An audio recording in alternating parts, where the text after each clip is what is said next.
Extraordinaria tarde, amigos de Sax. ¿Cómo están? Espero que estén muy bien. El día de hoy estamos con Leonardo Porras, un legendario del béisbol en México. Bienvenido a Sax. ¿Cómo está usted el día de hoy? Todo bien, gracias a Dios. Qué bueno, me da mucho gusto.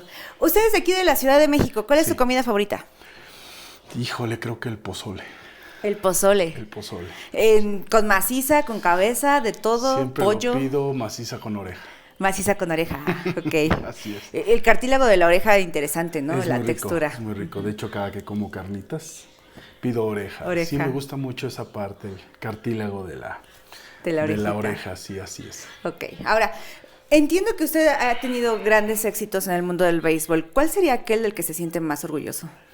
Híjole, en el 93 tuve oportunidad de ser campeón con Olmecas de Tabasco, que ha sido el único campeonato que se ha logrado ahí en el estado pues de Tabasco. Yo creo que ese fue pues como que el mayor logro que he tenido. No participé mucho, en ese momento era yo novato, pero bueno, pues tuve la oportunidad de entrar el primer año como profesional y ser campeón ese mismo año, ¿no? Hay muchos peloteros que a lo largo de su carrera no logran ser campeones, pero pues yo empecé con el pie derecho y ya después por otras circunstancias pues no seguí jugando. ¿Cuáles fueron? Bueno, al entrar al béisbol profesional fue un sueño que yo siempre tuve, jugar profesional. A la hora de descubrir cómo se desenvolvía el ambiente profesional, por ejemplo, pues como que me di cuenta que no había mucho futuro, que no estábamos tan protegidos, que se perdía gran parte del tiempo jugando profesional para no lograr nada. Desgraciadamente es un medio que no cuenta con alguna jubilación, alguna pensión, entonces no lograba lo que, o más bien no tenía yo un respaldo de vida, ¿ves? Entonces pues mi paso fue no muy grande por Liga Mexicana, aunque después siguió siendo mi modo de vida. Jugué alrededor de 12 años en ligas independientes, donde bueno, la finalidad era obtener recursos. Pues los tuve de alguna manera y todo. Después regresé, seguí jugando en ligas semiprofesionales aquí en la Ciudad de México, seguía recibiendo ingresos, pero yo ya estaba en otra situación, pues. Tiene uno más o menos que ver por su futuro, porque de un momento a otro, o una lesión o un cambio en planes de las directivas de béisbol, pues lo hacen a uno quedarse sin trabajo. Entonces, pues es una de las partes que uno tiene que ir pensando. Hay carreras que duran 10, 15, 20 años, hay unas que duran 2, 3 por una lesión o por algo, por bajo rendimiento, lo que sea. Pero básicamente el motivo fue ese, que no hay un respaldo como tal, no puedes tener pues así como entras puedes salir, ¿no? Entonces pues entras y sales con una mano atrás y una adelante y no hay más. Entonces sí se da uno cuenta de esas partes y bueno, la vida sigue, uno piensa en familia, en todo, entonces pues sabe uno que no es una manera pues muy segura de tener ingresos. Claro. Para usted era tradición, porque su papá jugaba y obviamente creció viendo el béisbol. ¿Cuál fue lo más crudo, obviamente, de ver tradición, de ser una pasión y tener que enfrentarse a esta realidad donde no hay apoyo, donde obviamente no había una forma de crecer en un deporte que usted amaba? Bueno, primero, hace muchos años hubo una huelga en el béisbol donde justamente los jugadores peleaban por una situación de esas. Ellos pensaban en cambiar la situación de los jugadores de béisbol, que tuvieran algún sindicato, algún respaldo, volvemos a lo mismo. Entonces a la hora de llegar y descubrir toda esa parte y ver situaciones difíciles de compañeros que se lastimaban y que corrían, o de ver personas que fueron estrellas en algún momento y ver que sus ingresos eran muy reducidos y que solamente pues tenían esa opción, bueno, pues sí fue triste, fue un poco desilusionante, por así decirlo, pues el ver que no tienes un respaldo como tal. Entonces, la parte de que fue mi sueño de toda la vida jugar béisbol, bueno, se cumplió y realmente yo no llegué por necesidad, yo no jugué béisbol profesional por necesidad. Fue una pasión, era una pasión para mí, era algo que toda la vida quise. Entonces, pues esa parte no me incomodó tanto. Al paso del tiempo es cuando uno se da cuenta, porque sigues viendo situaciones que son incómodas. Te repito, compañeros que se lesionan o cambios de planes en las directivas, entonces pues sí te vas dando cuenta que pues el día de mañana puede ser tú el que sigue. Y que ello te deje, pues como te repito, con una mano atrás y una adelante, y que partas desde los 30 o 32 años a emprender algo para poder llevar algo a casa. Entonces esa parte yo creo que fue la que pues no era lo que yo pensaba. No era lo que yo pensaba, pero bueno, pues llegas por un sueño y después pues la realidad es otra. Entonces ello te obliga pues a tomar otras decisiones. Hay gente que solo tiene esas alternativas o solo tiene esa alternativa y bueno, siguen ahí por el tiempo. Pasan de ser superestrellas a ser coach o instructores. Yo creo que aquí lo que pega pues es el salario. Si a lo mejor ganas 10 pesos como superestrella y después ganas 2 como instructor, bueno, pues siempre o sea, te pega, vamos, te pega.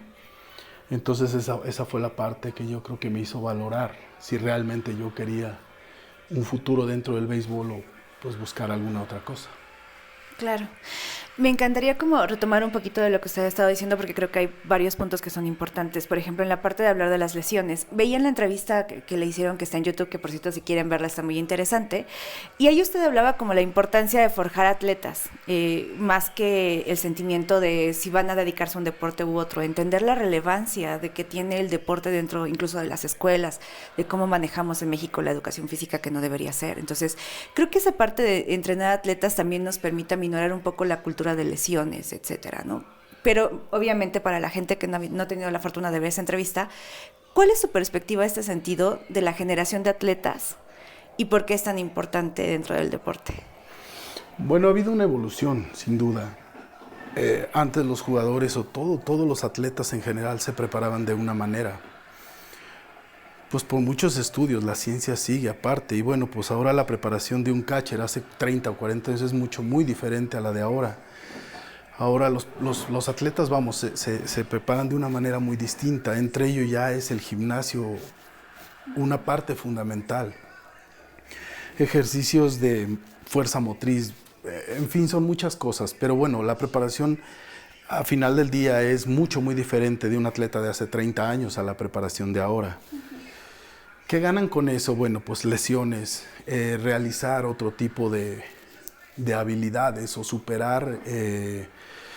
Yo siempre he pensado que para el béisbol se nace y siempre la mayoría de la gente tiene ciertas facultades para jugar al béisbol. Si le metemos el extra de las preparaciones, del gimnasio, de muchas rutinas que hacen a lo largo de los entrenamientos de primavera para desarrollar aún más las habilidades, bueno, pues ya surgen peloteros que dice uno, bueno, ¿de dónde salió?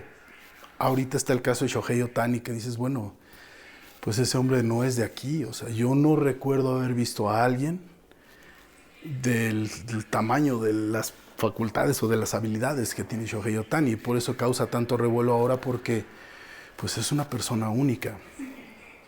Es muy probable que él haya nacido con ciertas habilidades, porque creo que es una cuestión de facultades natas.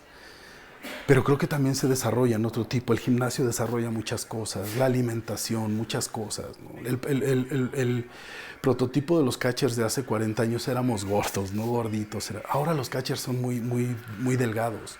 Y los ve uno cómo se mueven con rapidez detrás del home y dice uno, bueno, sin duda es otra época, ¿no? La preparación es, las facultades son.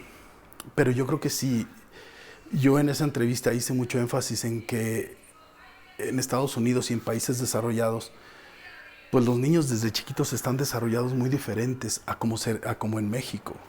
Ahora es impresionante porque hay muchos mexicanos que llegan a Estados Unidos a jugar y habla de que, bueno, ya hay un desarrollo muy diferente. Yo quiero pensar que algo ha mejorado en los sistemas educativos respecto a la educación física, pero creo que en los países pues siguen saliendo, Puerto Rico, Venezuela. Si antes llegaban 10, ahora hay 100. Mexicanos antes había 20, ahora hay 90, ahora hay 100. Entonces creo que sí, de alguna manera las preparaciones han cambiado. En Estados Unidos pues no se diga. Hay superatletas en Estados Unidos, también dicen, bueno, ¿y qué comió, qué hizo? Porque hacen cosas increíbles. Pero bueno, yo creo que es parte de que naces con un don, que naces con ciertas facultades. Y creo que ahora pues los entrenadores deportivos de los clubes de grandes ligas o incluso en escuelas desde niños, pues ya los desarrollan de una manera muy diferente, a modo de que uno ve ya cosas muy espectaculares dentro del deporte, ¿no? Claro. Sí. Comenta ahorita que se nace, obviamente, con ciertas facultades y creo que hoy en día hay muchísima presión para elegir como a qué te dedicas, qué no te dedicas y creo que incluso hay muchas de las generaciones jóvenes que tienen confusión en este sentido. Entonces, a gente como usted que tiene toda la experiencia, les pregunto siempre, ¿cómo se siente esta pasión? ¿Cómo uno reconoce cuál es el llamado en la vida para dedicarse a algo? Híjole, pues fíjate, en mi caso, y pues yo creo que primero fue como una inspiración el ver a mi papá jugar béisbol, pues era para mí muy importante ir a verlo, ir a ver cómo jugaba. Al estar viéndolo jugar, bueno, pues agarras tú el guante, agarras el bat y te empieza a llamar la atención. Después, papá, pues es que quiero jugar, porque a lo mejor y quieres imitar, ¿no? Como todo a tu papá. Entonces yo empecé a jugar béisbol, se me hacía fácil. Puedo decirte que tuve cierta facilidad para jugarlo y que desde que yo entré a una liga pequeña, bueno, pues quizás suene arrogante, pero era yo de los destacados. Entonces, pues ello te va atrapando, te vas dando cuenta que tienes ciertas facultades, que tienes cierta facilidad y todo. Y pues al pasar del tiempo, cuando eres joven, dices, híjole, entras a ver un juego de béisbol profesional y dices, pues yo quiero estar ahí, yo quiero estar ahí, yo quiero estar ahí. Ello crea un sueño que como todo, la gente que estudia, la gente que pues, tiene un sueño de ser abogado, de ser arquitecto. Y bueno, pues peleas, vas corriendo tras ese sueño. Entonces, pues a mí me nació así. Cuando me llevaron a jugar a la Liga Metropolitana, que se jugaba en el Parque del Seguro Social, pues el estar en un estadio, decía, oh, ahora quiero estar aquí con un estadio todo lleno, ¿qué se siente? ¿Qué se sentirá? Entonces, pues a seguir, a seguir, a seguir, a seguir, a seguir el sueño hasta que se hizo realidad, después de intentos, después de muchas cosas que tienes que vivir. Me acuerdo cuando jugaba sucursales, pues que a veces dormíamos abajo de las gradas de los estadios, pues que andabas sin dinero, que dormías en una camita de hoteles de los pueblos con un compañero al lado. Sufres muchas pues, cosas. Yo creo que en cualquier ámbito de la vida sufres para llegar a lo que tienes planeado. Esa parte pues sí la sufrí, pero al final del día llegué. ¿Lo vale? Sí lo vale, porque yo creo que llegas, alcanzas tu sueño y dices, bueno, llegué. Estando ahí descubres que las cosas son muy diferentes, pero bueno, eso ya te alimentó a ti, eso ya fue parte, o sea, fue un logro para ti, rompiste una meta o llegaste a algún lugar en donde tú querías llegar. Si las condiciones no eran buenas, esa es otra parte. Ya después dices, bueno, pero pues llegué y valió la pena. Y ello crea una historia en tu vida. Todo esto que te platico, pues pasó hace 40 años, ¿no? Hace 35 años, no sé, ya tiene bastante tiempo, pero ahorita que te lo platico, pues lo vives. Llegan a tu mente recuerdos que dices, qué padre, o qué triste fue el andar de chavo sin dinero y no sé, o sea, pasan ¿Hay muchas algún cosas. recuerdo, porque veo su cara y obviamente es algo que le trae muchas emociones, ¿hay algún recuerdo que sea para usted representativo o que diga es que esto siempre ha sido relevante para mí? Híjole, yo creo que fueron varios. Okay. El que te acabo de platicar fue uno, el llegar por primera vez y jugar en el Parque del Seguro Social, pues fue uno de mis primeros, de mis primeros logros en mi vida. Después jugar en la Metropolitana Libre, en donde ya jugaba en contra de profesionales y veía que yo no estaba tan lejos de ellos.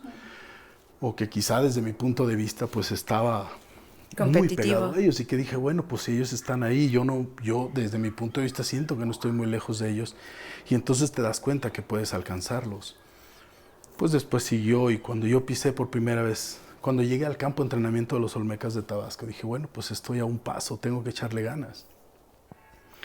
Y bueno, pues me mandan a sucursales. Una vez saliendo, bueno, íbamos a salir a jugar una serie contra Diablos, hablo de sucursales. Ya no me dejaron jugar el tercer juego, me dijeron, ¿sabes qué? Pues ya vente, pero pues ¿qué pasó? ¿Qué hice? Es que ya te mandaron pedir de Tabasco, o sea, ya vas al equipo grande. Entonces, bueno, pues yo dije, pues creo que ya está. Bueno, pues ya me trasladé de Ciudad Victoria a Tabasco. Todavía tardé como 10 días, 12 días más o menos en debutar, pero en un doble juego justamente contra los Tigres. íbamos a jugar un doble juego, terminó el primer juego y después en el segundo juego me dijeron, oye, ¿ya viste el line-up? Y le dije, no, yo iba a calentar al pitcher como solía hacerlo. Y me dicen, ¿ya viste cómo está el line-up?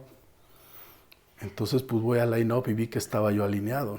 Entonces no, pues en Villahermosa sudas muchísimo, sudé el triple, me puse muy nervioso porque Claro. era mi debut. Y bueno, tuve la oportunidad de cachar ese juego completo y ahí es donde hice mi debut en Liga Mexicana. Entonces pues yo creo que fueron pues esos 3 momentos, ¿no? En otros pues pequeños también que te van seleccionando cuando eres joven para ir a jugar algún nacional o algo, pues te das cuenta que eres de los destacados, vamos, ¿no? Entonces eso es lo que yo creo que te incentiva a seguir adelante, a decir es que sí puedo llegar, sí puedo llegar. Y bueno, pues afortunadamente, gracias a Dios, pude llegar. Pude compartir esto, o sea, pude haberlo hecho, porque sí me di cuenta en el trayecto que era muy difícil y que a lo mejor no era lo que yo esperaba, pero ya era una meta, ya era, pudiera decirse, una obsesión. Y bueno, tenía que hacerlo y lo hice, gracias a Dios lo hice. Y bueno, pues ya estando ahí me di cuenta, ya surgieron otras cosas, otras ideas. Pero bueno, pude hacerlo afortunadamente, gracias a Dios. Y afortunadamente y como resultado de un arduo trabajo, que incluso va mi siguiente pregunta, porque solemos hablar del estrés como estos momentos en que las cosas no salen bien. Pero el enfrentarse como novato y estar en la cabeza del equipo, o bueno, en el frente de batalla, obviamente representa una presión. ¿Cómo le hace usted para solventar esta clase de estrés y no venirse abajo, bajo el sentido de responsabilidad, incluso de compromiso con el equipo? Bueno, es inevitable que tenga cierto estrés o cierto temor a fallar, a muchas cosas. Pues esa es la prueba de fuego, cuando juegas tu primer juego. Claro. Yo me acuerdo que en la primera entrada estaba muy nervioso, se me pasaron 2 o 3 pelotas. Estaba muy nervioso. Pero bueno, hay una parte que dicen, bueno, pues enfréntalo, ya estás aquí, pues hazlo, enfréntalo. Cree en tus facultades, cree el por qué estás aquí. Yo creo que fue muy difícil la primera entrada. Ya después, bueno, hice lo que pues para lo que estaba yo ahí, que era jugar. Se me fue un poco el estrés, porque ya la primera barrera era eso, romper pues esa parte de entrar por primera vez a un campo y enfrentar a un equipo profesional. Y creerse que estaba ahí. Exacto. De hecho, en los entrenamientos de primavera de esa temporada, bueno, pues eran juegos de preparación, bueno, pero ya veía yo a los equipos de Liga Mexicana, ya veía yo que estaba jugando en contra de gente que yo admiraba. Yo me acuerdo que mi primer juego de pretemporada fue contra Leones de Yucatán, entonces ver nombres ahí importantes, que te puedo nombrar a 3, 4, 5, 10, pues yo decía, es que ya estoy aquí. Claro. Pero eran juegos de preparación, o sea, no pasaba nada si tú fallabas. Pero creo que ya el jugar el primer juego de Liga Mexicana como tal, te repito que fue contra Tigres, ese día nos enfrentamos a Chito Ríos, toda una leyenda. Entonces, híjole, no te lo puedo describir, es difícil. Sí, pero sí, después te acostumbras, ¿por qué? Porque ya es tu paso diario, ya es tu trabajo, ya es tu todo. Llega un momento en que ya lo haces pues, de una manera mecánica. Pareciera ser que después te acostumbras y ya no escuchas tanto al público, ¿no? Ya te centras en hacer tu trabajo lo mejor posible y se puede decir que se rompe un poco esa parte, ¿no? Ese nerviosismo. Y ya lo haces de manera mecánica. Fallas, sí, porque fallas infinidad de veces, aciertas infinidad de veces. Te aplauden, te abuchean, te todo, ¿no? Okay. Entonces es parte de y pues es lo que vivimos todos los atletas o todos los jugadores o toda la gente, ¿no? El que me digas le han aplaudido, lo han abuchado. Entonces se hace parte de tu vida, te acostumbras, vamos. Y bueno, pues terminas por hacer tus cosas y hacerlas lo mejor posible. ¿Cómo se enfrentan los fallos? O sea, porque al final, por ejemplo, yo creo que cuando todos nos equivocamos, pues muchas veces quedamos en silencio, o cuando tenemos un equipo de trabajo, pues son 5 o 7 personas. Pero ¿cómo se enfrenta el que un estadio te abuchee y la presión, obviamente, porque a lo mejor tiene otra jugada después? ¿Qué pasa con los fracasos? Entrecomillado, ¿no? Te vas acostumbrando. Okay. Todo mundo falla, o sea, estás jugando. ¿Entender que todos fallamos le ayudó en este proceso? Sí, porque aprendes algo dentro del béisbol profesional. La gente te ayuda, o sea, tus mismos compañeros te sacan adelante porque todos saben que es un trabajo. Okay. Entonces, falla alguien y se pierde un juego por alguien y los compañeros lejos de todo, pues llegas, ya pasó, vamos. Hay un lema, ¿no? Dice, mañana es otro día, hoy perdimos por tu culpa, pero mañana podemos ganar por tu culpa. Entonces se vuelve un poco pues de un común denominador en el juego. Si fallas hoy tú, bueno, pues la gente te ayuda, te levanta y te dice, ok, mañana es otro día. Entonces, pues si dentro del equipo tú ves gente de renombre que falla, dices, bueno, pues es parte del juego y tienes que entender que es parte del juego y que todos los errores son involuntarios, ¿no? Tienes que estar concentrado todo el tiempo y fallar lo menos posible, eres profesional, pero no eres inhumano. O sea, el hecho de ser profesional no quiere decir que no puedas fallar. O sea, en grandes ligas fallan, Shohei Ohtani fallan todos, Mike Trout, el que me digas puede fallar y han fallado. Entonces, se vuelve parte de... Lo importante yo creo que es cómo capitalizar de un error. Hay gente que, y en todos los aspectos de la vida, falla en algo y bueno, pues hay que procurar mejorar en esa parte y ello nos lleva a ser mejores. Hay veces que fallas por algo o algo no dominaste y al siguiente día un instructor te está, es que fallaste en esto y tienes que bloquear o tienes que hacer. Entonces vas perfeccionando todas las cosas. Eso no implica que no puedas volver a fallar. Por un parpadeo, por algo, puedes volver a fallar. Entonces, fallas lo menos posible. Hay gente que falla 3, 4 veces a la temporada, en una temporada de 100 o 150 juegos. Pero eso es parte de la dedicación, es parte de la concentración, de muchas cosas, ¿no? Hay veces que juegas un juego de béisbol y tienes un problema familiar o tienes un problema de algo y no estás concentrado al 100% y puedes fallar. O sea, es parte de, vamos, están 9 personas dentro del terreno de juego, pero son 9 personas humanas que tú no sabes si están en condiciones, si están enfermos. Yo en ligas independientes jugué lastimado, jugué de alguna manera donde pues las directivas te dicen, híjole, es que pues estás aquí para jugar y busca porque tienes que jugar un playoff. Digo, si tienes rota una mano, ahora pues no puedes jugar, ¿no? Pero algo que tengas, bueno, pues busca la manera porque tienes que jugar, ¿no? Entonces, pues sí es complicado tener una falla, pero después se vuelve parte de ahí y no le haces caso, ¿no? O sea, porque así como te aplauden, así como te abuchean. Y es parte del juego, todo mundo así pasa, en todos y en muchos aspectos de la vida así es. Hace ratito platicábamos sobre cómo hoy en día hay tantos niños, que decía hace rato, talentos y vienen de México y los números, obviamente la competencia de las generaciones nuevas es cada vez más ardua y necesitan enfrentarse a más cosas. De acuerdo a su experiencia, ¿qué le diría a alguien que a lo mejor es joven y que quiere dedicarse a esto de manera profesional? ¿Qué consejo le daría para obviamente enfrentar todos estos retos que son cada vez más grandes? Bueno, yo creo que lo primero es valorar si realmente quieres hacer vida de esto. Si tú consideras como prospecto que puedes llegar a Estados Unidos, es altamente recomendable que sigas adelante. Las grandes ligas pues son las grandes ligas, te ofrecen cosas muy diferentes. Es una persona que juega en Estados Unidos X tiempo, bueno, ya tiene una pensión. Caso contrario a lo que pasa aquí en México. En México cada vez se reduce más, hay mucho mexicoamericano, que desde mi punto de vista no hacen tanta diferencia en los jugadores. Hay jugadores que son de Sonora, de Veracruz, de Oaxaca, de cualquier parte de la República Mexicana. Y bueno, no están lejos o a veces están a la par de un mexicoamericano. Yo sigo sin entender el por qué ahora las directivas de los equipos de aquí de México pues, se empeñan en estar pues contratando mexicoamericanos. Digo, en primera, pues ya es un rollo económico, ¿no? Y entramos nosotros, bueno, a ver, pues le vas a pagar a ese mexicoamericano y se va a sacar toda la lana de aquí. El mexicano va a llegar y va a consumir en su lugar y bueno, pues el dinero se queda aquí. ¿Que hay mucha diferencia entre un mexicoamericano y un mexicano? No la hay. La respuesta es no. ¿Por qué? Porque no la hay. Son seres humanos y tan duro tiran allá como aquí, tan duro corren aquí como allá, o sea... Y toda la gente que es muy diferente a un mexicano es porque son estrellas en Estados Unidos y no van a venir a jugar a las ligas de México. Entonces no hay una diferencia como tal.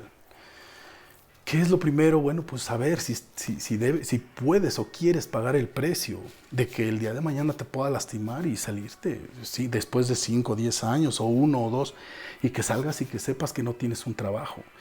Y creo que de ahí es más difícil emprender algo y siempre y cuando hayas juntado algún capital. Hay jugadores que pasaron 10, 15, 20 temporadas y tú los ves ahora y se gastaron toda su lana. ¿Por qué? Porque pues ya tenían compromisos o por X cantidad, por lo que sea. pues no pueden vivir ya del béisbol.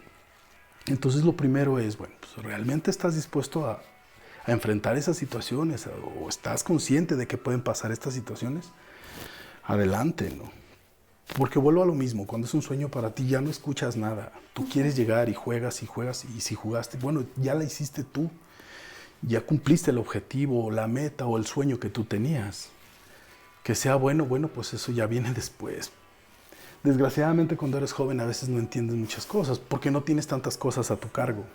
No mantienes a nadie, simple y sencillamente te dan la lana que te ganas cuando veis y pues te la gastas en ropa, en cosas, no sé, pero el problema viene después. Ya cuando te echas el compromiso de casarte, de tener hijos, bueno, pues entonces ya es donde vienen los problemas y ya es donde realmente empiezas a valorar si quieres jugar béisbol o más bien, si esa carrera que tú elegiste, pues realmente va a solventar el tren de vida que tienes, ¿no? O que llevas, o que pretendes llevar, exacto. Entonces, híjole, pues el primer consejo yo creo que sería eso, ver la realidad, cómo están ahora las cosas dentro del béisbol, que siempre han estado difíciles, y ver si pues si están dispuestos a pagar todo ese tipo de cosas, ¿no? Que te ofrece una buena vida. Bueno, si vas a Estados Unidos, claro, es otro detalle, es un mundo muy diferente. Pero si solo tu capacidad para jugar en México, yo creo que sí es necesario valorar qué es lo que quieres en la vida. Si es lo que quieres, porque yo desde afuera te puedo decir que las cosas están muy difíciles dentro del béis y que no sé, no creo que te puedas mantener, no creo que puedas tener una vida, sobre todo ya retirándote del béis. No creo que puedas tener una vida económicamente hablando. Y me encanta la forma en la que lo explica y lo dice porque creo que actualmente estamos en una vertiente social en donde todo el mundo está, sigue tus sueños, haz lo que se te dé la gana, puedes crearlo todo. Y la realidad es que cuando nos enfrentamos a las cosas que vivimos en el día a día es mucho más crudo de lo que pensamos. Entonces, en ese sentido, usted hizo una segunda carrera, llevó como su sueño, pero al mismo tiempo buscó otras alternativas. ¿Cómo vivió esta parte de, obviamente es mi pasión, obviamente es mi sueño, quiero vivirlo, pero la realidad es que o me voy a lesionar o no alcanza? Fíjate que yo terminé de jugar en una liga en Cozumel, una liga que se llamaba Liga Peninsular, era una liga semiprofesional. Justo cuando yo tenía 28 años más o menos. Ya estaba yo convencido de que no podía seguir ahí. Ya me había caído el 20 de que es que la vida de los jugadores es corta, e incluso antes era mucho más corta. Independientemente de que sea corta, híjole, hasta me da no sé qué decirte esto, pero la vida de los jugadores es muy ociosa. Ok, ¿en qué sentido? Terminas un juego a las 12 de la noche, vas, cenas, te acuestas 1, 2 de la mañana, te despiertas al otro día a las 11 porque terminas cansado de un juego. Y pues ya hiciste algo por ahí y luego pierde el tiempo en lo que tienes que llegar a entrenar, ¿no? Okay. Muy poca gente ocupa su tiempo en cosas productivas, realmente pues anda uno en otras cosas, ¿no? Entonces, pues llega un momento en que como que te cae el 20 y dices, híjole, pues ya no me está gustando tanto esta vida, ¿no? Porque sí, realmente es una vida muy ociosa, te lo puedo decir. A lo menos eso yo sentí. Ajá. Si alguien piensa diferente a algún jugador, bueno, lo respeto yo, eso es lo que pienso. Llega un momento donde dices, bueno, pues es que mucho tiempo de mi día está desperdiciado. Entonces llegó un momento en que dije, bueno, pues algo tengo que hacer y todo, pero no puedo dejar el béisbol. Por fortuna había alternativas. Una alternativa era de que aquí en el Distrito Federal, o la Ciudad de México, había ligas profesionales, había ligas donde te seguían pagando por jugar béisbol. Y bueno, en alguna plática con mi hermano, con mi papá, me decían, bueno, pues es que el béis no lo vas a dejar, entonces puedes venir aquí, puedes jugar 1, 2, 3 juegos, los que juegas a la semana generalmente, y puedes empezar a emprender algo, puedes empezar a ver por tu vida, te puedes lastimar, bueno, cosas que ya hemos platicado. Sí. Entonces, pues ahí yo empecé. Mi papá estuvo metido en el negocio de los odontólogos, y se hizo como una tradición. A la hora que yo me retiré de Cozumel, bueno, pues tenía un capital guardado y puse un negocio de artículos para dentistas, un depósito dental. Entonces de ahí empecé a hacer pues algo, a crear un negocio, pero al mismo tiempo seguía jugando béisbol. Entonces el béisbol me ayudó muchas veces para salir de broncas dentro del negocio que yo había emprendido. Y bueno, pues pude jugar hasta los 43 años. Okay. Comentaba en la entrevista que viste que pues estoy lesionado de la columna. Por fortuna mi vida es normal y todo, lo único que no podía jugar. Y bueno, a los 43 años no pretendía yo seguir jugando, yo creo que ya era una edad avanzada. Entonces, pude ir de la mano con las dos cosas. Pude seguir jugando béisbol y pude emprender al mismo tiempo. Entonces... Y cuidar de su familia. ¿Cómo se tiene tiempo para tanto? Fíjate que llegó un momento en que ya no jugaba. Antes jugaba entre semana y sábado y domingo. Entonces, pues llegó un momento en que, híjole, pues creo que ya no voy a jugar el domingo. Pero a veces me contrataban en lugares y me decían, pues es que te pago bien y vente a jugar. Y te bueno, pues ahí iba siendo uno, ¿no? Uh-huh. Pero llegó un momento en que me saturé y dije, bueno, ya no voy a jugar el domingo, solo el sábado y tan. Aparte ya, llega una edad en donde el cuerpo ya no es el mismo, ya tardas en recuperarte, ya es más difícil y bueno, eso lo va entendiendo uno y cambian las prioridades. Exacto. Entre otras cosas, tu trabajo te exige un poquito más, tu familia te empieza a exigir, entonces tristemente llega uno a una etapa en donde va uno dejando el béisbol, ¿no? Porque pues lo otro te está dando de vivir, la otra pues sí te da un extra, pero no del todo, entonces pues le vas dando prioridad a las cosas que te están dejando, ¿no? Tus hijos empiezan a crecer, hay que pagar escuelas, hay que hacer infinidad de cosas, entonces es ello, ¿no? ¿Y es doloroso este momento en el que uno tiene que empezar a dejar ir sus pasiones? Sí, claro, ¿por qué? Porque es algo, fue un sueño, fue tu nivel. Su universo. Yo te puedo hablar, fue mi vida durante 35 años, fue mi vida. Yo desde chavito le prometí a mi papá que iba a sacar buenas calificaciones con tal de que me dejara ir a jugar béisbol, cosa que fue falso. Entonces, es difícil, cuando llega el momento de decir adiós al béisbol es de lo más difícil. Y bueno, lo mío no fue tan doloroso, yo no tuve un retiro como tal, yo me estaba preparando de una temporada a otra, había jugado, un año antes había jugado muchísimo y decidí descansar 2 meses. Y dije, bueno, faltan 3 para que empiece, me empiezo a poner en forma en un mes, antes de que la temporada empiece. Y bueno, pues en ese mes me salió la lesión en la columna, ya nunca logré ponerme en forma. El doctor me dijo, ¿sabes qué? Tienes lesionada la columna y creo que ya lo tuyo acabó. Entonces lo tuve que dejar por algo médico, ya no fue por algo, pues así como muchos, es mi última temporada o me retiro en esta. No, lo mío fue por algo médico. Puedo decirte que a lo mejor anestesié un poco el dolor ese de retirarme, ¿no? Del retiro. Sí, así fue. Afortunadamente. Sí. Yo estoy súper feliz platicando con usted, pero también entiendo que tiene que seguir con su día, tiene cosas que hacer. No te preocupes, hasta que tú me digas. Maravilloso. Hay una pregunta que siempre les hago en las entrevistas que tiene que ver con la musa, cómo capturan a la musa, porque obviamente yo creo que la creatividad, el buscar soluciones, la innovación siempre nos ayuda y en el ámbito del deporte pues es igual, porque hay que estar buscando cómo mejorar, cómo hacer las cosas diferentes. ¿Cómo mantiene la creatividad activa en su día a día? ¿Y qué aplicación tuvo eso para un atleta como usted? Híjole, pues es que siempre hay cosas que tienes que superar en ti mismo, siempre hay cosas en las que tienes que trabajar. Okay.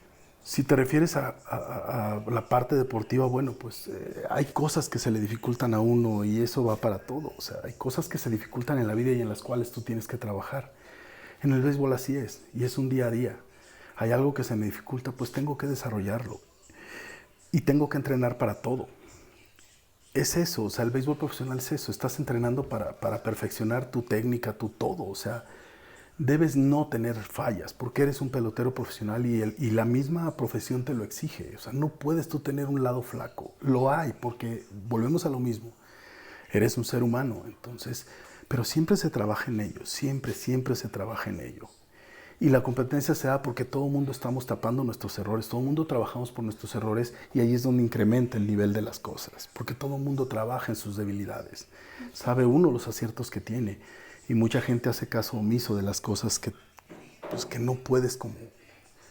Pero hay gente que se atreve, hay gente que dice, es que yo tengo que superar esta parte. Si no puedo batear de tal manera, bueno, tengo que batear. No puedo yo llegar a una caja de bateo y saber que me hace daño en la curva y que los pitchers saben que me dominan y me estén tirando curvas y bueno, pues yo no puedo pegar un hit. Entonces tienes que desarrollar esa parte, pues tienes que ir superándote día a día, ir viendo en qué cosas estás fallando y bueno, para eso son los entrenamientos. Siempre tu día a día es cuestión de mejorar, ¿no? Tienes que... hay veces que muchos jugadores no superan esas cosas, o sea, si ellos tienen un punto débil y no lo superan, bueno, pues es gente que se retira a temprana edad, ¿no? Por eso, un pitcher, un catcher, un bateador, ¿no? O sea, hay gente que desarrolla algo.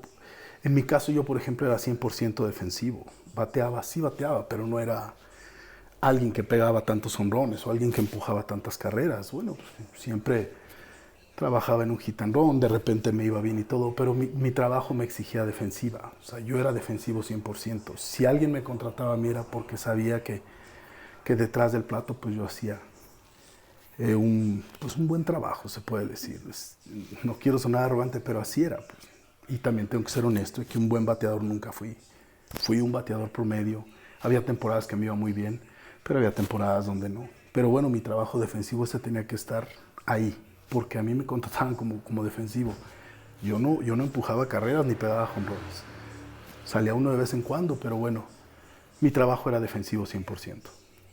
Me encanta esta forma como le explica, porque creo que es relevante el ser sincero con uno mismo y entender y tener la humildad de lo que necesito avanzar o perfeccionar. Y obviamente eso inicia desde la autoconcepción, ¿no? De qué estoy haciendo mal y cómo lo mejoro. Y creo que ahí tiene mucho que ver con la confianza de lo que yo sé que estoy haciendo bien. ¿Cómo se cultiva? Porque, y obviamente en un ambiente que es súper competitivo, ¿cómo se cultiva la autoconfianza cuando se es un atleta? Pues yo creo que parte de lo que tú sabes que es tu fuerte. O sea, si tú tienes algo fuerte o tienes algo que ofrecer, en este caso yo creo que a mí me cayó el 20 de que mi rollo era 100% defensivo. Entonces, aparte de que ya traes tus facultades, como te decía, o traes la facilidad, bueno, la perfeccionas con el entrenamiento. Perfeccioné muchas cosas, no perfeccioné, sino la cuestión del bateo. Hizo, bueno, hacía yo mi trabajo, pero no era mi fuerte. Hay muchos jugadores que nacen para batear. No sé, te puedo nombrar 5 o 6 y batean, pero los pones a la defensiva y bueno, no dan una. Entonces es gente que nació para batear. Hay pitchers, bueno, los pitchers no batean y nacen para pichar, no les preocupa el bateo. ¿Por qué? Porque no es su trabajo. En la cuestión defensiva, por ejemplo, un catcher pues sí tiene que batear, entonces tienes que preocuparte por hacer contactos, pues por hacer un trabajo digno, bateando. Pero si tu fuerte es cachar, bueno, pues tienes que hacer que esa parte no pueda fallar, o sea, tienes que hacerte especialista en ello. No sé, a lo mejor algún doctor dice, bueno, yo soy médico deportivo, bueno, todo lo que es lesiones adelante, pero si una gripa no la puede ver, porque él está especializado en algo. Entonces, en el béisbol o en cualquier deporte pasa lo mismo. No sé, los clavadistas son clavadistas, saben nadar, pero no nadan, o sea, no es su fuerte la natación. En este caso así es. Yo sabía que mi trabajo tenía que estar óptimo detrás de home y decía, bueno, es que yo me tengo que preparar para ello. Tengo que bloquear bolas, tengo que mascotear, tengo todo el trabajo de un catcher. Entonces, es perfeccionar esa parte, volverte mejor en lo que es tu fuerte. En lo que ya haces bien. Fortalezas y debilidades. Entonces, tu fortaleza es, bueno, tiene que estar totalmente fuerte porque eso es lo tuyo. Eso es lo que realmente te están contratando para que tú estés bien detrás de home. O un pitcher, pues tiene que pichar y tiene que ganar juegos y él está contratado para eso. Hay personas que las contratan porque son cuarto bats y tienen que empujar carreras, tienen que pegar jonrones. A ellos no les exigen, los ponen de designados y no hacen ningún problema a la defensiva. Ellos su trabajo es batear. Claro, hay catchers que defienden muy bien detrás de home y aparte batean mucho. Bueno, pues esas personas están en Estados Unidos, ¿no? Se llaman big leaguers. Entonces, así es. Yo creo que tienes que estar consciente de qué eres. No puedes abandonar las otras partes. Aquí bateas, eres catcher y aparte tienes que batear. Bueno, pues también pégale a lo otro, ¿no? También puede ser un out por regla y que nada se pase atrás de home, eso es bueno. Pero bueno, también desarrolla lo otro, trabaja en lo otro. Siempre tienes que estar ahí. Tú sabes qué es el fuerte tuyo. Y ese ahí está y tienes que trabajar. Pero también tienes que desarrollar otras cosas. Me queda claro que mi siguiente pregunta no es sencilla, porque obviamente engloba muchas cosas, pero hace rato comentó que el futuro, la situación actual del béisbol en México es compleja.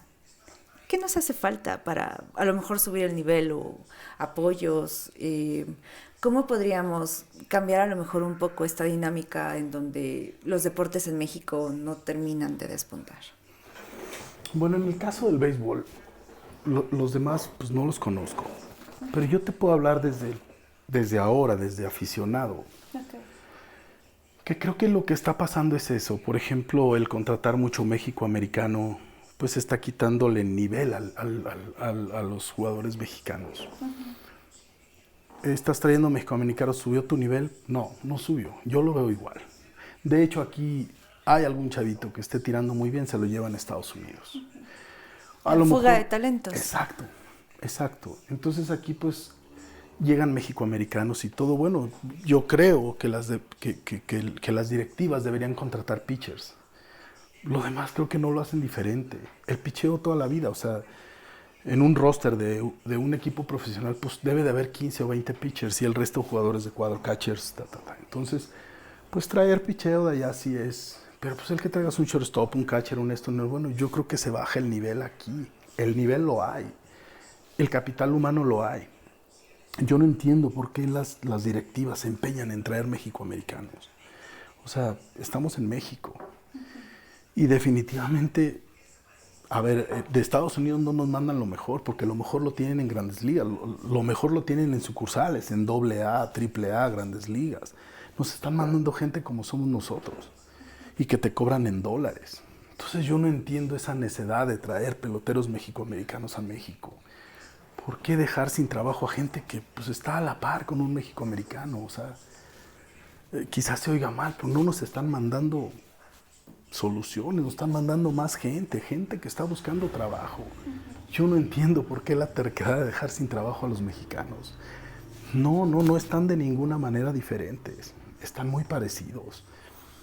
Híjole, yo creo que sería cambiar a las directivas o cambiar. Sí, es que. Sí, claro, la parte política y que incluso a veces solo buscan la parte financiera sin ponerse a pensar en el impacto que tiene, porque a lo mejor pudiésemos bajar, entrecomillado, un poco el nivel ahorita, pero sabemos que en 3, 5 años con práctica y con todo este sentido de impulso y apoyo, pues creas un mejor nivel y empiezas, como decía usted hace rato, pues si empiezas a mejorar, los demás empiezan a mejorar e incrementas la competencia y eso hace que suba. Claro. Entonces, pero hay que estar dispuesto a tener la visión de apoyo, ¿no? Claro. a la misma gente. Sí, pues yo insisto en que un México-americano no hace la diferencia. O sea, okay. no traes un Superman y aquí tienes algo que no es. No, sí, hay muchas pelotas. Desgraciadamente también empieza a despuntar un mexicano y se lo llevan a Estados Unidos. Entonces la liga ya está como en un nivel pues estandarizado. Ya, yo no veo que suba. Yo no veo que suba. Ahora hicieron un ajuste de cambiar la pelota para que no hubiera tantos jonrones. Bueno, ya se ven juegos un poco más decentes. Pero pues tienen que ver esas cosas, porque si el capital humano, pues sale algo bueno de aquí, se lo llevan. Sí. Y muchas veces a mitad de temporada se van, ¿eh? O sea, ya ni siquiera terminan, ya los venden y vámonos. Es dinero para un club, ¿no? Que se encargó de firmarlo y bueno, a mí me interesa y bueno, pues te doy 2 millones, adelante, dámelos y venden. Entonces hay fuga de talentos. Sí, y sobre todo esa parte de la venta y representación también se me hace compleja. Así es, pero eso ha sido toda la vida. O sea, eso ha sido desde hace mucho tiempo.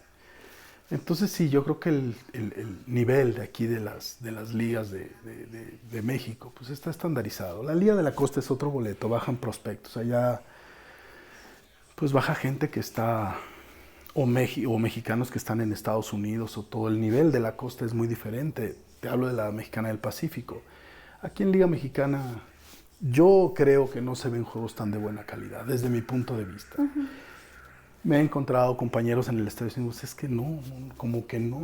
Pero bueno, afortunadamente ya creció la afición y ya todo. No exigen como tal una calidad en el béisbol. Pues ya la gente se mete a los estadios a convivir, a oír música, a tomar X. La verdad, el nivel lo han dejado a segundo término. Uh-huh. Y tristemente así es. Lo dejan como la calidad del béisbol en segundo término. Ya les interesa más vender, poner música, que la gente baile, que la gente se la pase bien. Uh-huh. Antiguamente pues no había música y la gente estaba clavada viendo el béis y había un béisbol de calidad. Eso creo yo yo creo que coincido con mucha gente pues, que más o menos tiene mi edad, que el béisbol ahorita la calidad ya no es tan buena como era antes. Eso creo yo. Claro. Esperemos en algún momento recuperarlo. Ojalá, sí, ojalá. Ver juegos de calidad, sí, cómo no. Muchísimas gracias por su tiempo y por estar conmigo el de hoy y sobre todo por la franqueza con la que compartió todo esto conmigo, que creo que es gran conocimiento y experiencia. ¿Hay algo más que se quede en el tintero que quiera compartir con nosotros que usted considere que es importante que se sepa? Híjole, pues no, realmente no. Pues me das la oportunidad de recordar muchas cosas, me das la oportunidad de echarme un brinco a cuando eres joven, a cuando estabas peleando por un lugar, a cuando tomas la decisión de salirte de tu casa y emprender un vuelo que no sabes cómo vas a volver o cómo vas a regresar. Es padre recordar todas esas vivencias y a veces te encuentras a un amigo y empiezas a recordar un montón de cosas y es muy grato recordar todas esas cosas, ¿no? Ahora ya las ves como un recuerdo, como una experiencia muy padre, pero en su momento pues estabas decidiendo tu vida, ¿no?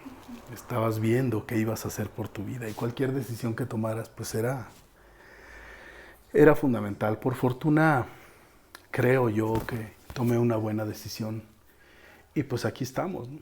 Gracias a ti porque pues me haces recordar, me haces vivir un montón de cosas y pues reafirmo que no fue tan, bueno, más bien no decidí bastante bien cómo terminar mis días, ¿no? Cómo salirme de algo, cómo salirme de un sueño, porque a fin de cuentas para mí fue un sueño, ¿no? Pero que siguió muchos años, entonces la pregunta sería, ¿vale la pena seguir los sueños? Sí, ahorita sí. Quizá por la decisión que tomé después de salirme sí valió la pena, porque te puedo platicar esto.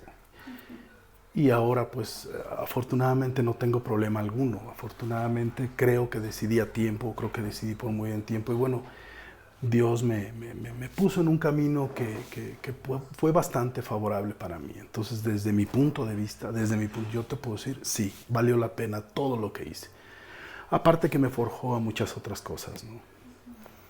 El béisbol yo lo asimilo mucho con la vida y yo sigo practicando béisbol ahorita en cuestión de ideas, en cuestión de muchas cosas, ¿no? El béisbol me dio muchos modos de pensar, ¿Cómo cuál?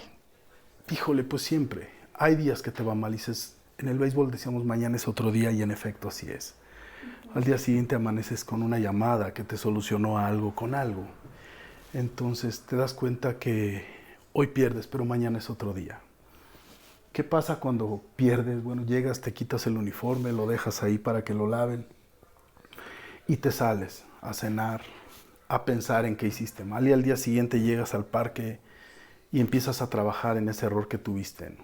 Y entonces, pues días adelante ya perfeccionaste esa parte en donde fallaste y vas siendo mejor cada día. De eso se trata, creo que la vida misma, ¿no? En qué fallé hoy, mañana trabajo en ello. Y bueno, la intención siempre es perfeccionar todo. Y yo creo que si hay esa parte, o si hay esa conciencia, bueno, pues la mayor parte del tiempo no vas a tener tantos problemas. Yo creo que te forja una filosofía de vida. Entonces, pues para mí el béisbol es parte de. Y siempre pienso como si estuviera jugando béisbol. Entonces me ha ayudado mucho en mi trabajo, en mi vida personal, en todo. Me ha ayudado muchísimo. Me encanta, así fue su estilo de vida, su filosofía. Sí, yo creo que si lo sabes asemejar. Uh-huh.